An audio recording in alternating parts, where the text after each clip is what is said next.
It is certainly our honor and privilege to have General and Mrs. Grass here to the great state of Montana. The second four-star general for National Guard Bureau, sitting on the Joint Chiefs of Staff. Frankly, quite an honor, the only prior enlisted member who sits on the Joint Chiefs of Staff, and I think gives not only the unique perspective for what the National Guard does so very well every day, but also our enlisted soldiers who balance family, jobs, careers as they work through the National Guard system. So General Grass carries all of that. And I think, frankly, as us tags get together and watch the movements of the Army and the Air Force, I don't think we can have a better person speaking our voice before the Joint Chiefs with the Secretary of Defense and the President of the United States than General Frank Grass. He and his wife Pat have 5 kids and 8 grandkids that, as we had dinner last night, they're so very proud of. So with that, I will turn over to you all, General Frank Grass, 27th Chief, National Guard Bureau. Who, sir? Okay, thanks, Matt.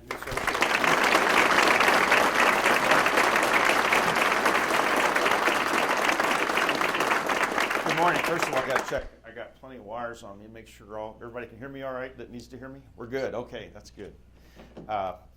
First, Matt and Jody, thank you. Thank you for having us. And last night was so much fun to come here to Montana finally. I mean, when I've been here before, it's just been passing through. And the opportunity to come here and be here with you today is truly an honor and a privilege. It's the most important thing that Pat and I get to do, is to come out and look you in the eye. Thank you for being members of the National Guard. And 460,000 men and women of the National Guard across the map.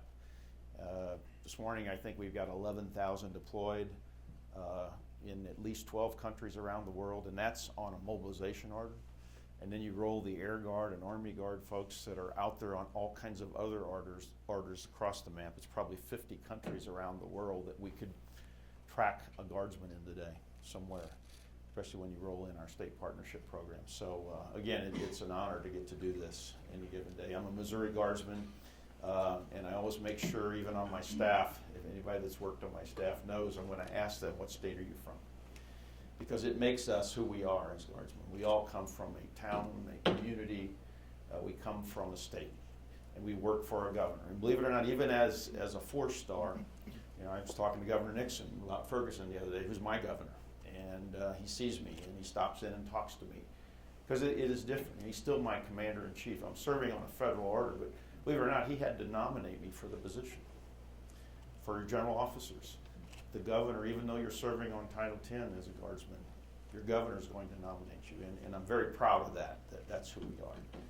So really, really pleased to be here finally and get here to Montana. We've spent the last few days west of the Mississippi, which is always good. Since I grew up in Missouri, I like it west of the Mississippi, and even further west than Missouri now. But we went down to Northern Command, our great partner in NORAD and NORTHCOM, for a change of command ceremony, and then had a chance to visit with the Colorado Guard at Fort Carson on Friday, and yesterday visited with the Utah Guard, Army and Air, and then got here last night and said, we're going to have a great opportunity to talk with you all, and I'd like to hear from you too. So what I want to do first, though, is just run you through a few slides. Hopefully I won't bore anybody too much for this. Many of you may have seen some of the things going on in the Guard today. I'm sure many of you have lived it, what's happening in the Guard today. And I will tell you that there has not been a time in history that the Guard has ever been better than what it is. And we've always had great soldiers and airmen, no doubt about it. But when you look at the force today, great soldiers and airmen, great training, great experiences. Our NCOs are phenomenal. Our officer training is just off the scale. Army and Air combined. And oh, by the way, we do these 3 missions I'm going to talk about that nobody else does. We do the warfight for the Army and Air Force. We respond to the governor's needs, or, as you all did last summer, respond to other governor's needs under emergency management compacts. And then we build partnerships from communities all the way through international partnerships, and that's what I'll run you through. See if I can way do I point this? Oh, okay, good. So, I have a Texas Air National Guardsman as my vice, the first 3-star vice of the National Guard, and Joe Lingell, F-16 pilot, but he's flying a desk now for me. He's doing very well at flying that desk. But Joe is a great partner, and the two of us try to get out, and I'm getting dipped into the Air National Guard, and he's getting dipped into the Army National Guard with tanks and guns and artillery, and I'm getting to watch a little bit of everything across the Air National Guard that, I knew the Air Guard did a lot, but not near as much as I know learning about today that the Air Guard does, supporting very strategically both overseas and then supporting from home overseas in their ISR missions. But General Lingell said, hey, we need to think about our mission, and we had already mapped out our mission. So one of the things we did is we came up with this moniker that we said it pretty much tells everything the Guard does. And it starts with the upper right with warfight, and that's what we provide combat-ready forces to the Army and Air Force. The homeland I just talked about, and the partnerships. I would tell you that the readiness of this National Guard today, individual readiness, is higher than it has ever been. How long we'll be able to keep that is in question because of the Budget Control Act and what's going to happen to some of our budget issues. But I got to thank you all, because the individual readiness, and I know that's extremely difficult for the leadership, for those in the state headquarters to manage that and make that happen. But our individual readiness in most cases is higher than our active component brothers and sisters, partly because of how much they've been run around the world, continue to run around the world. We have too, but we've had the resources to build medical readiness, MOSQ or AFCS for the Air Force. So we've had those opportunities, and I want to thank you for that, because I know it's not an easy task. Let me go to the next slide here. There we go. So with those 3 missions that we do, and I know you all have a state partnership, Kyrgyzstan? Kyrgyzstan. I'm trying to get them all down, straightened out, and try to sample the food from each one, by the way. We were talking about last night too. But inside all those missions that we do, and especially on the partnership, if you reflect back to the warfight and to the homeland, so many of our partners, they really are interested in understanding how we do that every day. How do you have this force that goes to war? And believe it or not, we've gone to war with our partners. I was just in Afghanistan for a visit, and Mongolia is partnering with Alaska. This is the second time I've run into the Mongolian military. They've actually deployed together. We've had 79 rotations now of partners deploying together, going back to that warfight mission.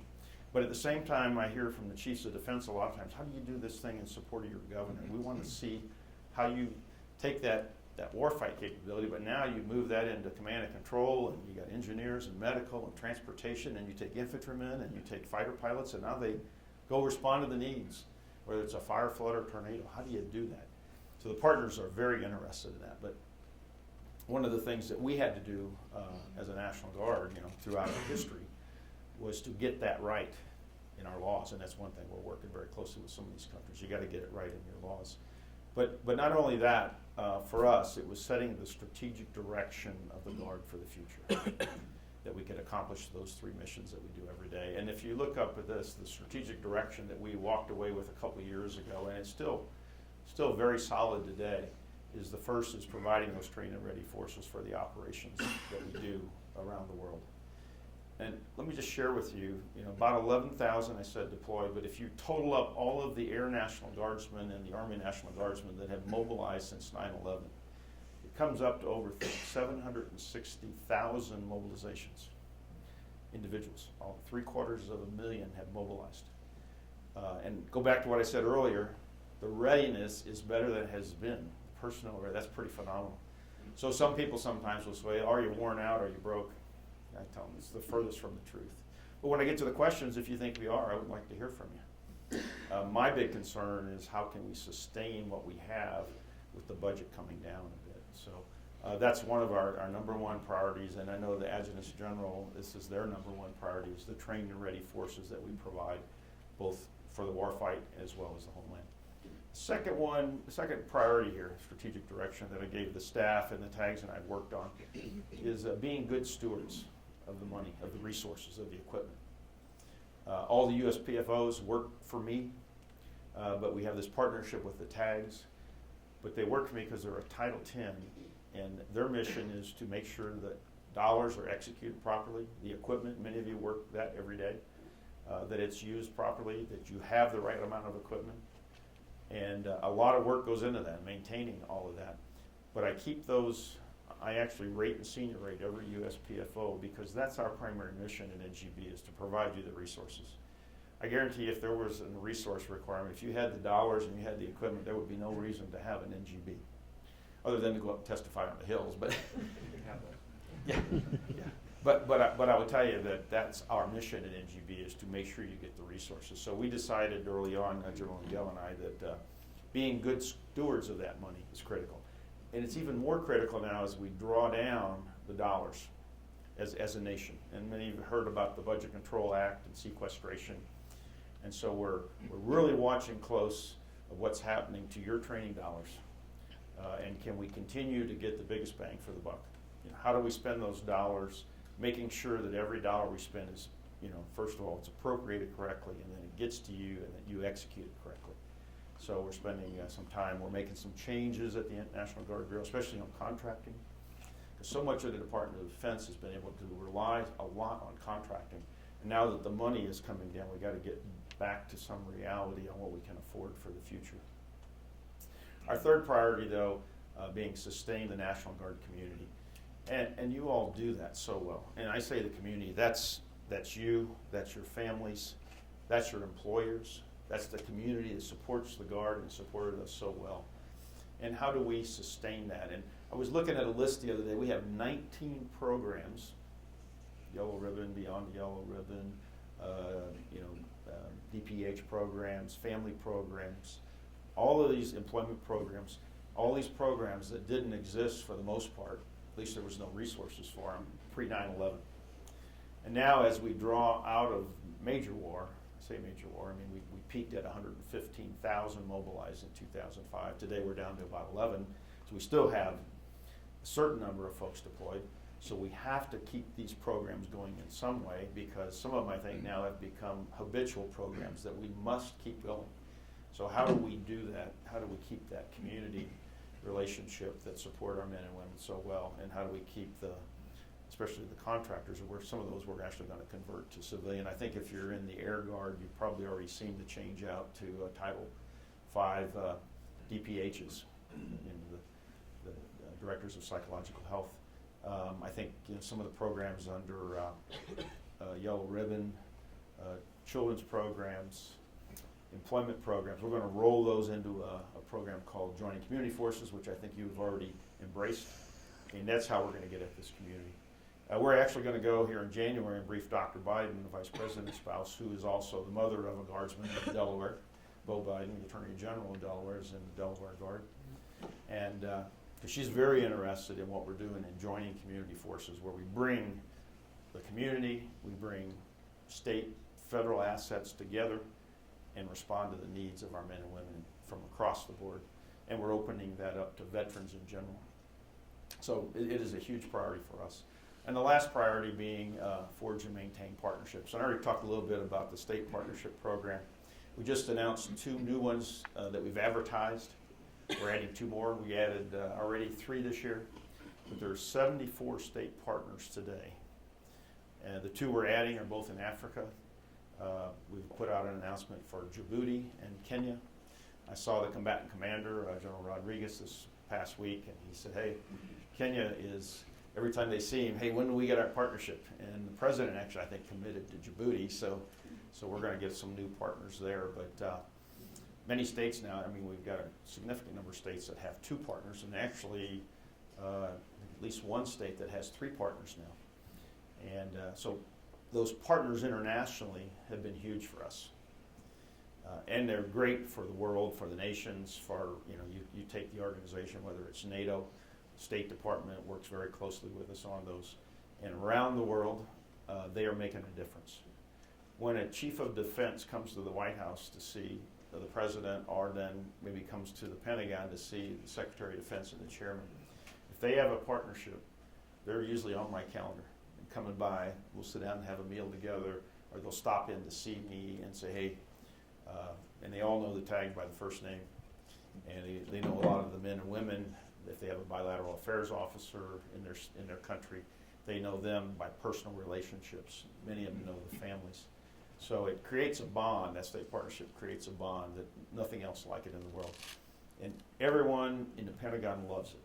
We just got to get a little more money. Congress is going to give us some more money for state partnerships in the 15 budget. But I've had the vice chairman, I've had the chairman, Joint Chiefs of Staff, I've had Secretary Hagel tell me how much they like our state partnership program. Every combatant commander practically, CENTCOM is a little different because of everything on their plate right now, but every commander wants more theater security cooperation teamed up with the state partner. The other partnerships that I would like to share with you, just my thoughts on, one is the Youth Challenge Program. You have one Youth Challenge Program. We have, I think, 35 right now around the map in, I think it's 27 states or 29 states, because there's a few of them that have 2 and 3 programs.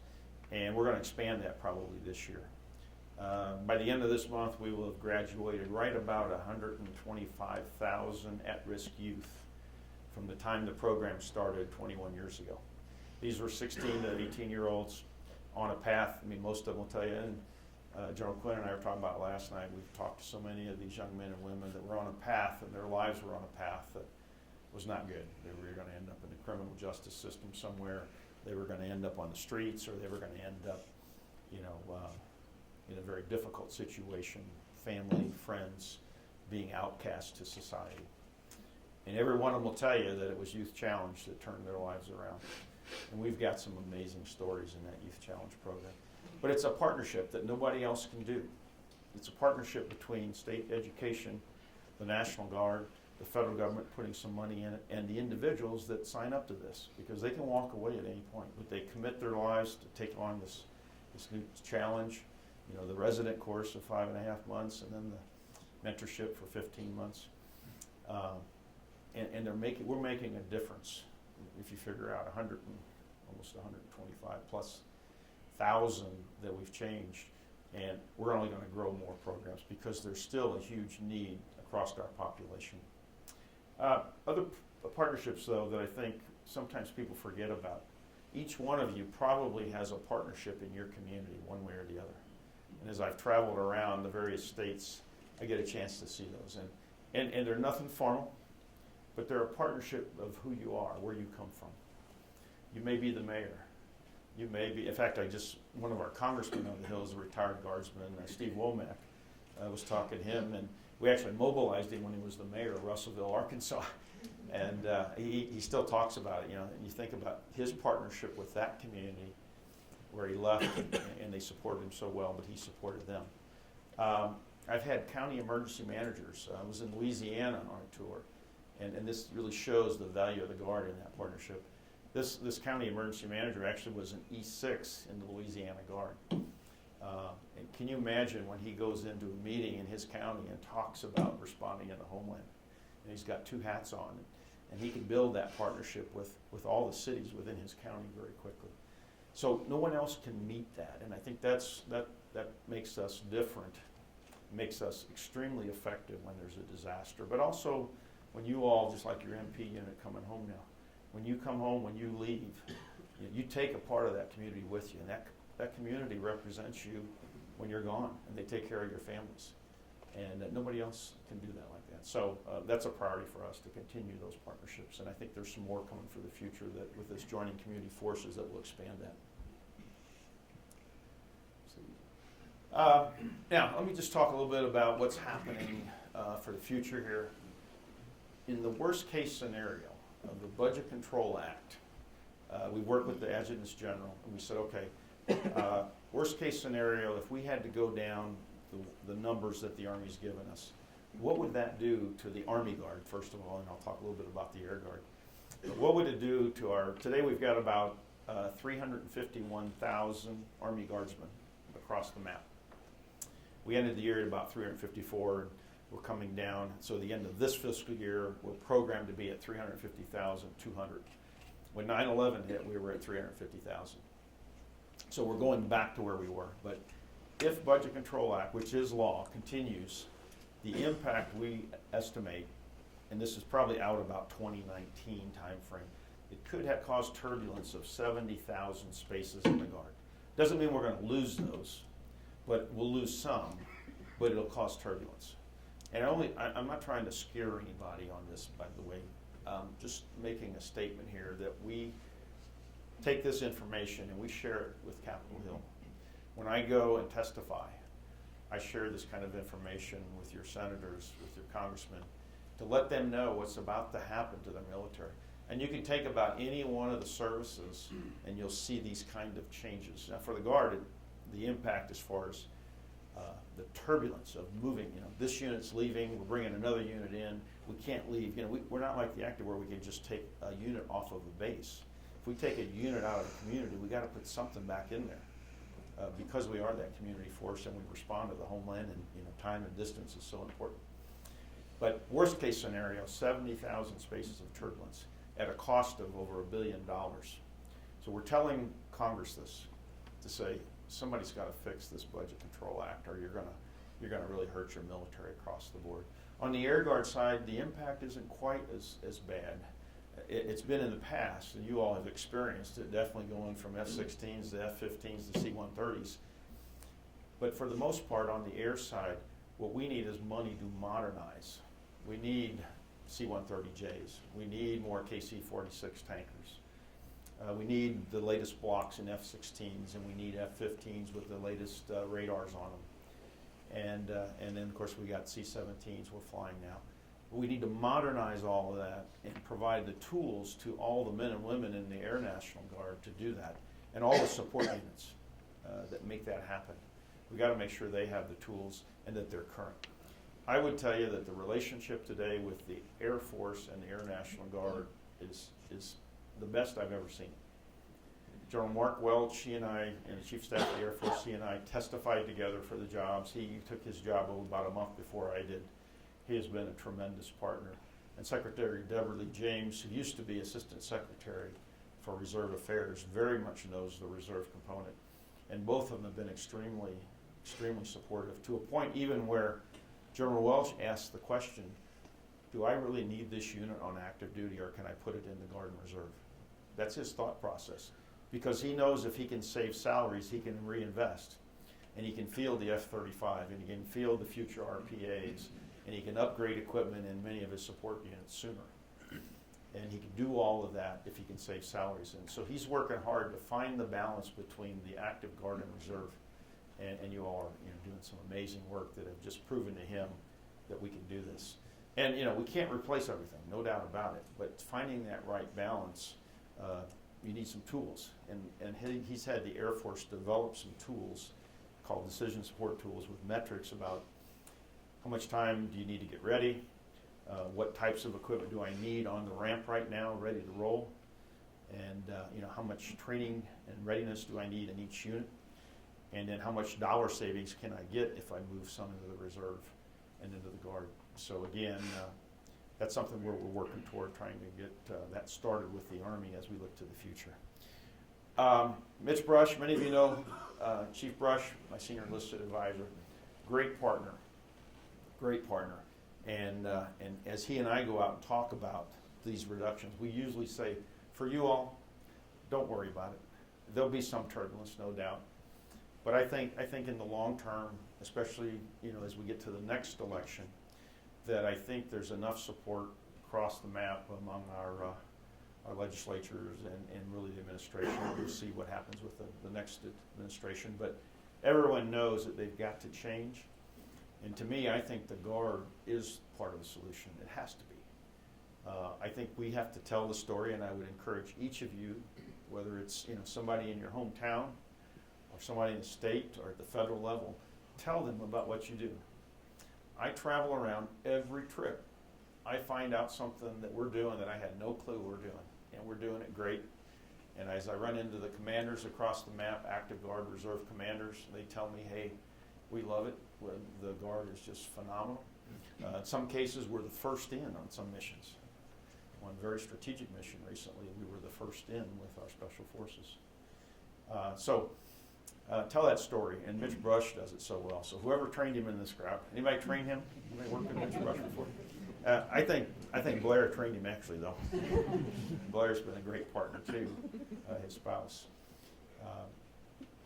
Here's just talk a little more about the Air National Guard, because this is going to have an impact on you if we don't get it right, especially on your 130 community. We've got C-130s across the map. We have the bulk of them. We train the bulk of them, and the issue we're dealing with right now is the H models. General Welch, every time I see him, he knows this.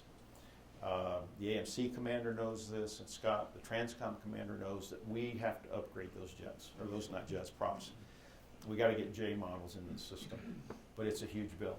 So we're working with them very hard to try to figure out how do we get modernized 130s. The first thing is getting them so they'll be able to fly in international airspace in 2020. And so we're committed to continue to work that, but I think you all are. I know there's been a lot of pain to get here just because of the change outs, but you're in a very good platform for a long time. We're going to be flying, the 130Js and the H's for a while too yet, so it's a great mission.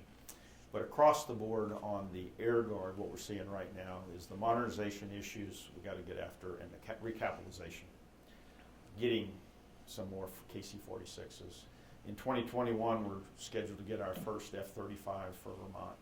We want to get some more F-35s in the future. Whatever the Air Force is flying or driving, we want to have, or shooting, we want to have the same. The same thing on the Army. Whatever they're shooting, firing, flying, we want to have the same. And that all comes down to the center picture there of readiness. Because if we can't get the most modern, it's very difficult to maintain these older platforms in the long term. As many of you know, especially the maintainers that turn the wrenches on these every day.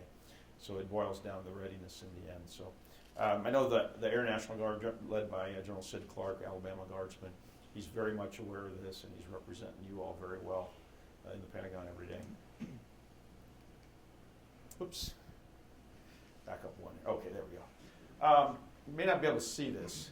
This is a snapshot of issues that have occurred. Hopefully, for the most part, we took every state out of here and National Guard.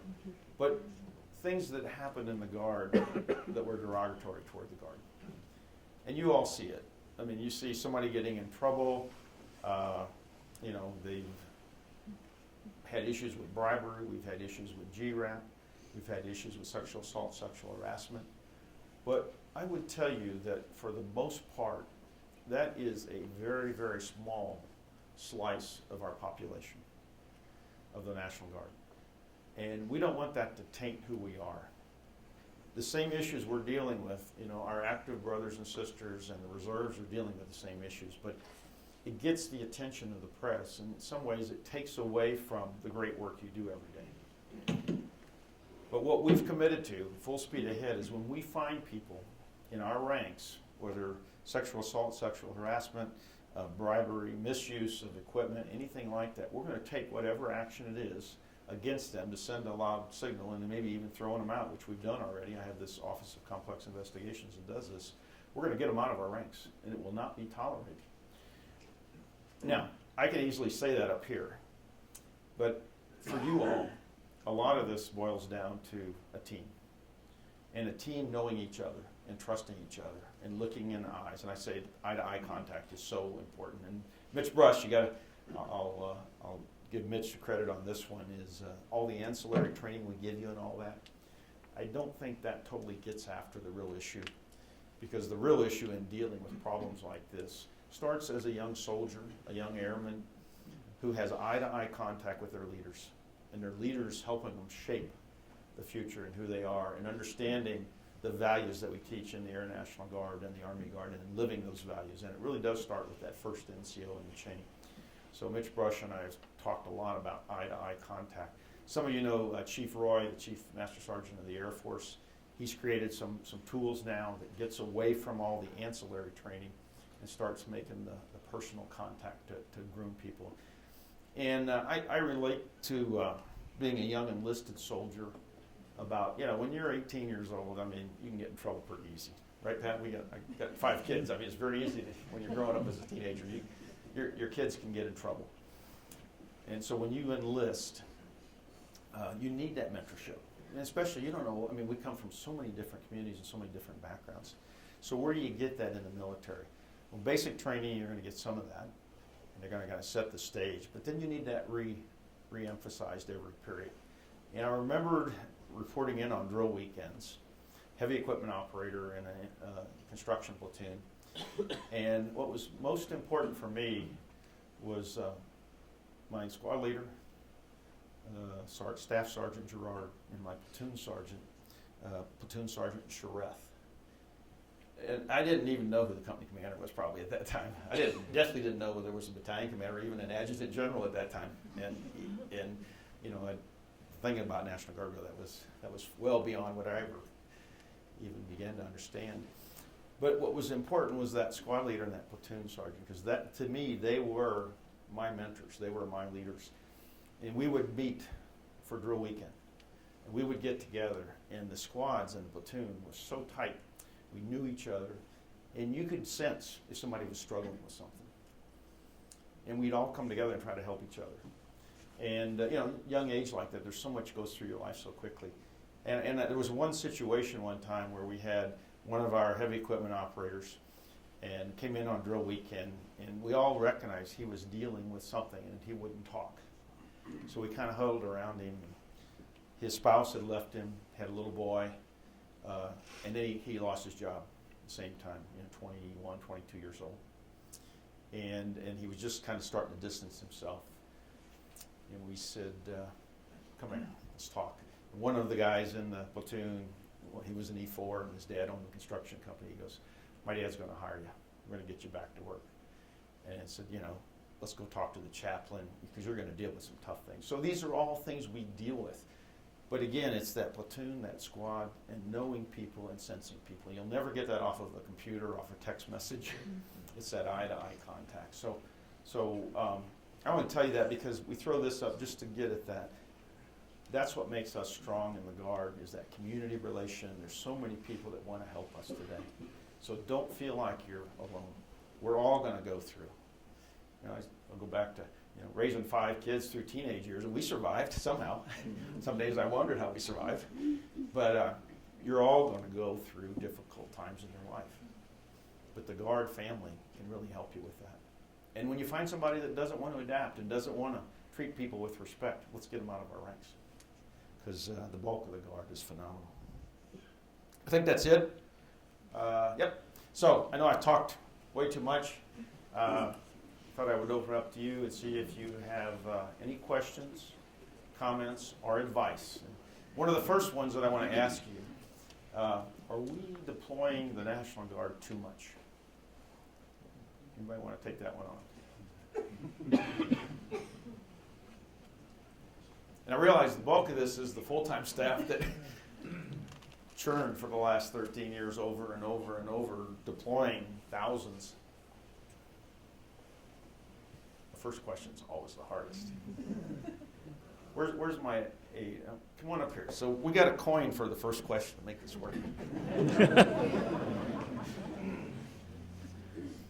Any takers? Okay, we got one. It's got to be a good question, though, before I give you the coin. Oh. Colonel Emerson, G3. Sir, the MP unit that just came back, I think this was their 3rd deployment in 6-7 years. I think for some of the units, both on the Army and Air side, there has been a tremendous op-tempo.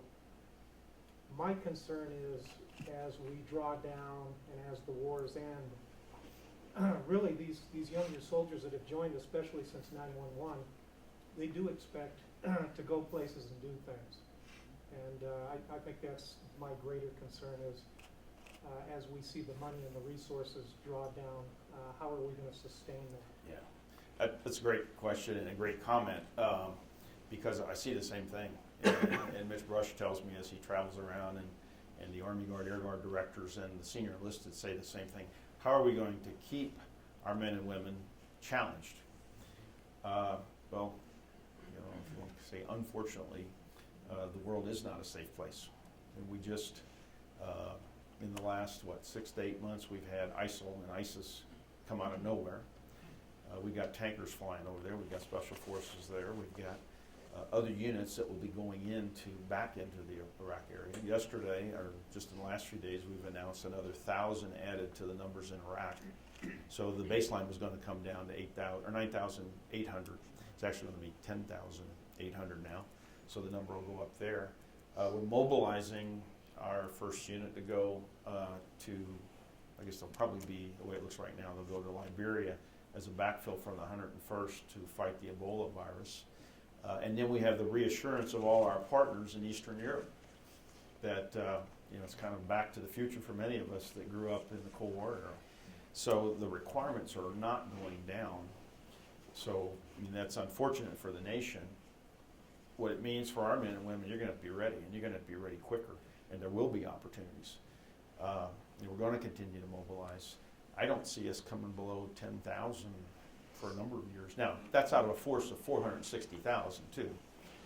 So what do we do? Well, some of the things we can do is, and we're working on this right now, is we're going to probably see some money come to the Guard on the European Initiative Fund, which is rotating units into Europe.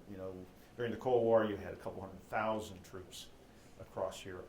Today, it's probably, I don't know what the number is. When I left, I was in Europe up to 2008, signed there. We were running about 90,000, all services across the whole continent. I bet you the Army has probably, I'm guessing, less than 30,000, 40,000 there today. So, and a lot of those are deployed somewhere else, and they come back home. So there'll be opportunities for us to engage with our partners. We're looking at something right now that General Breedlove, who's commander of NATO and EUCOM, where he wants us to rotate Army and Air Guard units into Eastern Europe. I was just in Latvia. Pat and I were visiting with our state partners there. And Latvia, Estonia, Lithuania, all of them said send more. Poland said send more. The Chief of Defense of Romania said send some more to train with us. So we're looking at, can we do a 3-week rotation AT? The Air Guard's looking at that right now for fighters and tankers and cargo aircraft to rotate them in on a 2 or 3 week. Really trying to get at a 3-week AT so we can get the best. There's some discussion about maybe sending them over for up to 4 months on a mobilization or an order of some type that gets you what you need for your employers. That we can send small units, but just continue to do them to reassure our NATO partners that we're still partners with NATO and train with them. So those things are going to be out there for the future. I think the Theater of Security Cooperation, I think a lot of that, I don't know if any of you ever had a chance to go to Central or South America on a mission. And a lot of our engineers out of Missouri, I went a number of times on missions in Central America, and we did humanitarian missions. Our medical community, our veterinary community, they all, and our dental community got to go as a part of a humanitarian mission, and we put somebody on a duration staff that would stay there like 6 months and rotate units every 2 or 3 weeks. So we're going to try to get back to more of those. Another thing that's happening right now, though, and this year will be the first year in a while, is this total force policy on the Army side, where a lot of contractors have been doing a lot of work in support units to the combat training centers and to active training as well as guard training.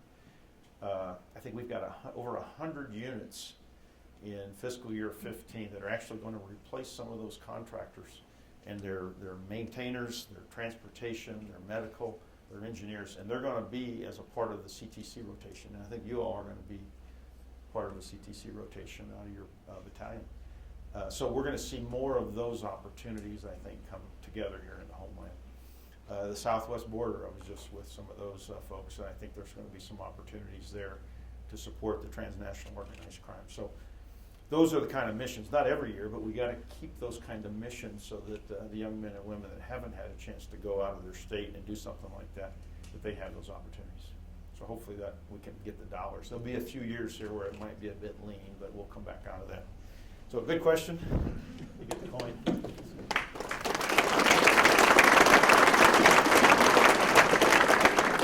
Anybody else?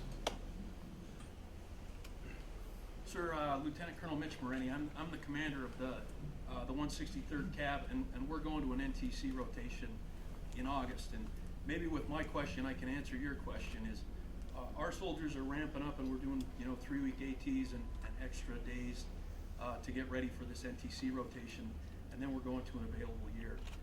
And the soldiers are, what my soldiers want to know is, if we're doing this extra time and this extra sacrifice, and there's not a deployment at the end of it, because that's what their expectation is it's okay to put in this time, if we're doing a deployment, but what happens in that available year if we're not sourced, and we've kind of done this all for naught and then gone back to a reset year? So I guess the question is, what becomes of the units that are in their available year that aren't sourced? Yeah. Well, and the 48th Brigade, you might be familiar with, is doing a Central American mission right now as a part of the regionally aligned forces. Their available year, I guess, is how you would craft that. First of all, I think the CTC rotation is very solid. Congress, the House passed the National Defense Authorization Act the other day. The Senate, I guess, will hopefully be passing it this week, and it's got some more money in there for the Guard CTC rotations. So that's a good thing. So where do you go from there? I think you're in the same boat as the active. We don't know. That's exactly. We don't know. I mean, you look at things like what's happening in Yemen. I mean, first of all, you got Iraq and Syria. We don't know exactly where that's going for sure. I mean, there's a strategy to go after that. But you have Yemen. The place is just a mess right now. Libya is a mess. Mali, the French are there trying to do some things. So there's hot spots around the world that you could get called in a very short notice to move. So if you don't deploy, don't feel like your time hasn't been wasted. I mean, it has not been wasted, because you will be at a state of readiness on, just like the active units are going to be. They're going to be at the top of that list. The 101st never anticipated 6 or 8 months ago that they would be commanding, controlling forces, joint forces, international forces in Liberia against a biological threat. So I would just tell the soldiers, hey, that available year means you are on a sharp string. And what's going to happen too, as the numbers continue to draw down, the Army's going to come down significantly over the next 4 years. We'll need to be ready quickly. Now on the Air Guard side, about every Air Guard unit we own has about a 72-hour alert period, and they are out the door. Many of them even shorter than that. So they are being called left and right. In fact, we had an A-10 unit the other day that was, you've heard the story about A-10s going away. Well, they're actually in combat right now. The A-10 wing was actually in Bagram, Afghanistan. They got diverted to go to Iraq. So very fluid environment. I think the whole idea of we got to keep our rotations. That's an opportunity to get you to a very high level and be ready to go when called. Yes. Mr. Wright, I feel like this is a discussion of the other half of the question is on how we can do maximize the use of our resources and be good stewardships of funds. Our Montana Air National Guard leadership recognizes that we're not going to be able to do more with less, and the budgets are going down. And when you look at the past 10 years plus, we've had the luxury of adequate funding. So when we talk about the plan, program, budget, executes, the PEBS process, we have a lot of our, in our PME, there's always a segment on that. We've been able to just focus on, we get the budget, we can conduct and form our training plans without many constraints, and then execute it. And so what we feel like now, and we've talked about the leadership in the Air and Army National Guard side, is we need to refocus and plan and program and know what those constraints are to ensure that we meet the priorities, the statutory requirements first, and look at what are the priority units, how can we use our annual training more creatively to ensure they get that.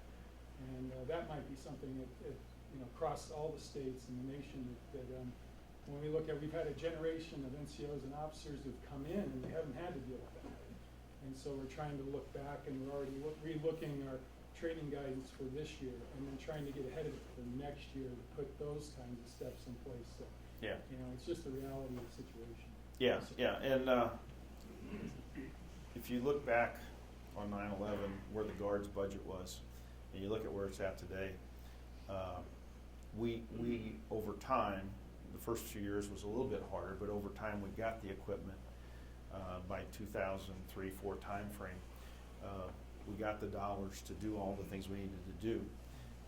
And all of you that have come in since that time frame, or if you're in the budget world today, probably have had a lot more resources than we did, all of us with gray hair, that we had, years ago. I mean, the 80s and 90s were pretty lean, but at the same time, we were able to produce some really good warfighting capabilities leading up to that. And we know how to do that. We just have to get back to our roots and figure out. I'll give you an example. I mean, I know inflation adds to, your budget, but the Army Guard's total obligation authority around the world in about 1999 was less than $7 billion for a force of about 350,000. For 2015, depending on how it shakes out here in Congress, but it's going to be just under 15 billion. So it's more than doubled over that time frame. So when I get with our foreign countries, especially our other nations that we work with on the partnership, they go, "You guys can't live on that kind of budget. What's the deal here?" And then when you look at the defense budget, which is probably the 15, it's going to be up around about $535 billion. And then you go to our partners, they look at it like, that's more than our country spends, and that's more than our GDP. So we can get there. We know how to do this. We just have to tighten the belt a little bit, bring the numbers down a little bit, and as I always say, invest in the garden. And because we are a capability that can be ready, just like we talked about if you're in the available year, we can have you at a high state of readiness. The Air Guard does this every day. And save money, save salaries. Because if we don't do something about the compensation, and especially, an active force that's a total force now that is all volunteer, and the compensation, the health care, and the retirement is going off the scale. There's some projections that if we don't get some controls on what's happening in the growth of the budget, of how much of the budget's going out, that by late 2020s or so, 80% of the defense budget could be going out in salaries, health care, benefits, retirement. So that you can't do that. Operate off of 20%. It's in many of the services, it's close to 50% right now of that total budget. Well, what does the Guard do? Well, we don't use that much. We don't get a retirement till we reach age 60, and, for most part. For most of our traditional Guardsmen, we're not paying for the health care. And you're maintaining a very, very ready force. So we think we're a great part of the solution. So, got time for one more, I think. Back here. Sure, my name is Lieutenant Colonel Mike Beck. I'm part of the MOB section. As far as benefits for soldiers that you talked about, retirement age 60, as you know, the Defense Authorization Act of 2009 allowed for reduction in that retirement age in 90-day aggregates, but it was only effective for those that deployed in the Title 10 status after 2009. Now, what about my soldiers that deployed at the height of the Iraq War and served this nation honorably, cannot reduce their retirement age? Is there any possibility of movement along those ways? I know that it's a financial thing, but is there anything on the horizon of a possibility of that? There's a study, and I haven't seen the results yet. I don't know if it will reflect on your question there, but there's a study on retirement that's supposed to come to the JCS. It was a commission on military retirement compensation, and it's supposed to help us inform of where we're headed and what's affordable for the future. So that might address some of this. I doubt it. I mean, looking at the budgets, I doubt it will, just because the money, there's just no money there unless somebody fixes the Budget Control Act. But definitely it's something we can bring up again, no doubt. Mitch Brush is going to be sitting on that commission out brief, and I'll probably get a chance to sit on as well. It might be good if your Sergeant Major wanted to pump that to me, the situation, because if they were deployed, it sure doesn't hurt to bring it back up, that's for sure. And now with the results of that commission coming out. In fact, we were going to address the retirement system leading up to the 15 and 16 budgets, primarily in the 16 budget, and we decided not to wait for this commission to come back with their results to see what's affordable. The one thing that I will tell you, for any kind of benefits, and there's 7 members that serve on the Joint Chiefs, and we advise the Secretary and the President. Every one of us have said, whatever we do with compensation, especially with retirement, we grandfather the folks, whatever you came in under, that's the program you should be entitled to when you retire. And then we will adjust from there on out. So again, that I think that protects them. And we made a commitment. You know, we all made a commitment to our service, and they made a commitment to us, so we need to lock that in. So, but yeah, get that up to the Sergeant Major. If you could pump that over to us, we'll take that on. I'm going to close with one thing that I think is just it really, as I traveled around, jumps out at me that is nothing like it in the world in the Guard. I'll give you a couple of scenarios. I'm standing in Afghanistan promoting an E4 to E5, and I always ask, you know, usually I know what state they're from because I know the unit patch, or they'll tell me what unit they're from. But I'm promoting this E4 to E5, and I said, what do you do as a civilian? I usually ask that question. He says, well, I'm a professor of mathematics at a community college. And so then a little bit later, my state, our Apache unit, had just gotten back from flying 12,000 hours in combat. They had active and Guard together. It was the Guard Apache unit, and that was, you know, probably, I don't know how many of our Apache units, every one of them is deployed at least once and more. And so I'm talking to the sergeant major and the battalion commander, and I asked the battalion commander what he did. He was actually a professor at a college. I'm in Afghanistan, standing up with a medevac unit. I think it was out of Colorado, and I'm giving coins out to, you know, the leadership said, we want you to recognize these soldiers. So this one soldier, he's standing there, and I look him in the eye, and I'm thinking, he's a PFC. He's got to be in his 30s. I said, I bet I'm giving him a coin to somebody that's been busted. That wouldn't be good. So I said, private first class, you look a little bit older. How old are you? He said, 34. I said, so how long have you been in the Guard? He said, 2 years. I said, 2 years? How old were you when you went to basic? He said, I was 32 years old when I went to basic. He was a paramedic in his hometown, and this medevac unit in his state, he saw him, he heard about him, he knew they were going off to war, and he enlisted at 32, went to basic training. He had 10 years of experience as a civilian paramedic. And there he is in Afghanistan, flying in the back end of a medevac, and, you know, being recognized by his leadership. So then I'm in Kabul, walking through North Dakota, a medical unit that was they were at Camp Phoenix at the time before it closed. And the staff was taking me through the medical clinic. And I walked by kind of the doctor's station. And there's a gray-haired gentleman. I recognized his patch. He was a colonel, and his patch was the California Guard. I said, Colonel, how you doing? He goes, oh, sir, come here. He says, I need your help. I think, like, somebody coming in or what? He says, no. I said, what do you do here? He says, I'm the surgeon. He goes, I need your help, though. He says, they're trying to throw me out. I said, what did you do? He goes, well, I'm 67 years old.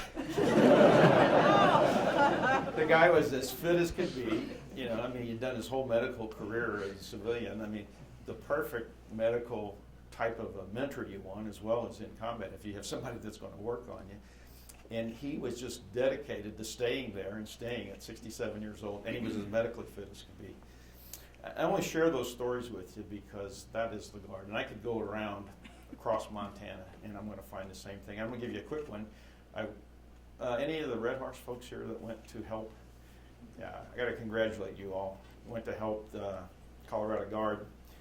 I was out there during the floods, and then I went back after you finished the road, and I drove from Lyons all the way up to Estes Park on a 2-lane road that I thought would have been a mess for years. And you all helped Colorado rebuild that thing in less than 2 months. But I'm driving along, we stop, and there's this major washout. There was 18 washouts in a 25-mile section. Some of the washouts, these guys can tell you, were half the size or the size of this room and 20, 30 feet deep. And they had recreated that road, 2-lane, paved, striped.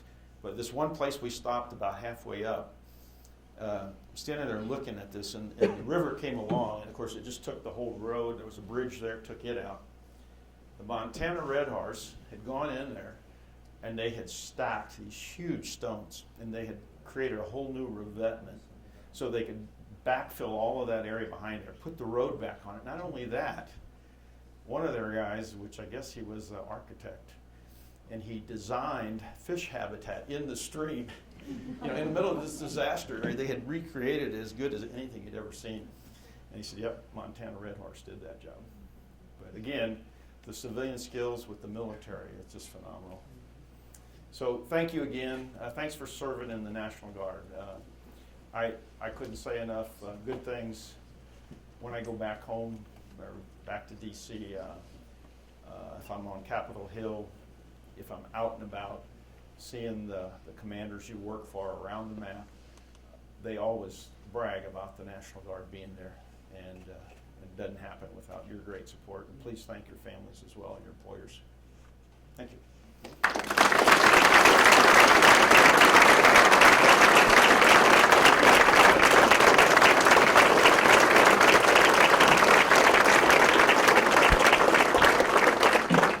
Again, sir, I want to thank you and Pat for coming out to the great state of Montana. And just to the soldiers and airmen, I'll reemphasize, for the 470,000 soldiers and airmen across the National Guard and the millions of family members, there is no greater voice than General Frank Grass speaking on our behalf and Mrs. Grass speaking on those families' behalf. So from us, the 3,700 soldiers and airmen of the Montana National Guard, sir, my personal thanks, and thank you for coming. Great to have you.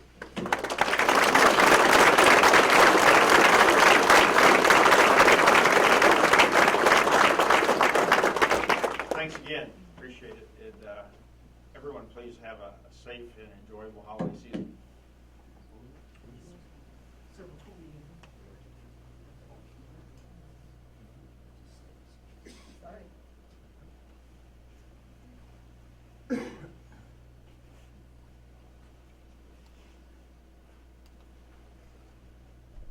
Sir, the Red Horseman that placed those rocks in that thing.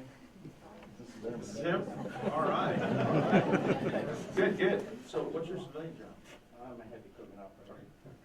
Excellent. So you know right where those rocks were? Yes, That was a mess, wasn't it, when you walked in? it was a huge mess. Outstanding. Now you got to realize those rocks we're talking about, they're what, about that tall, about that wide? They were large rocks. Yeah. What did you place them with? It was a 85,000-pound hydraulic excavator that handled them quite well. How long have you been operating? About 23 years. 23 years. Excellent. Well, they're going to be there, and I guarantee you another flood is not going to take those rocks down. Well, thank you so much for great support. I got to get this picture. Can I put this on my Facebook? Sure. Excellent. Thank you so much.